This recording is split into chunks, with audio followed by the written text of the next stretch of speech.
Bonjour, nous sommes des étudiants de la 6e classe et aujourd'hui, nous allons vous expliquer comment former et utiliser la comparaison avec des adjectifs en français.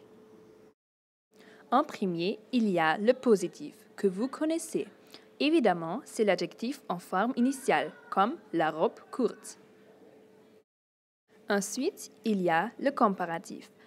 On le forme avec plus, en allemand mehr, beziehungsweise er am Ende. Par exemple, le chien est aussi gentil que le chat. Le contraire de plus, c'est moins, en allemand weniger. Pour décrire deux choses qui ont le même niveau, on utilise aussi. Aussi est seulement utilisable pour comparer deux choses. Par exemple, la robe est aussi courte que cette jupe. Comme vous avez vu, nous avons utilisé le mot que. On a besoin de ce mot quand on veut comparer deux choses. Alors, le superlatif est évidemment plus facile que le comparatif. En allemand, c'est die Meiststufe.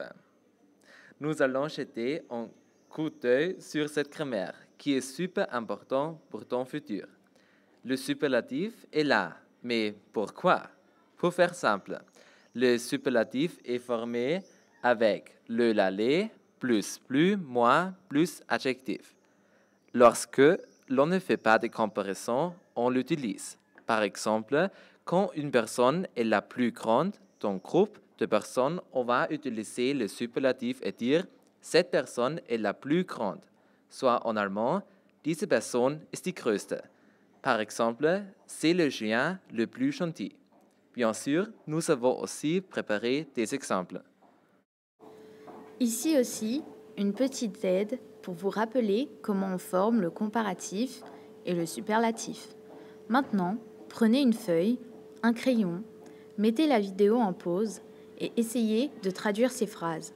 Les solutions sont juste après.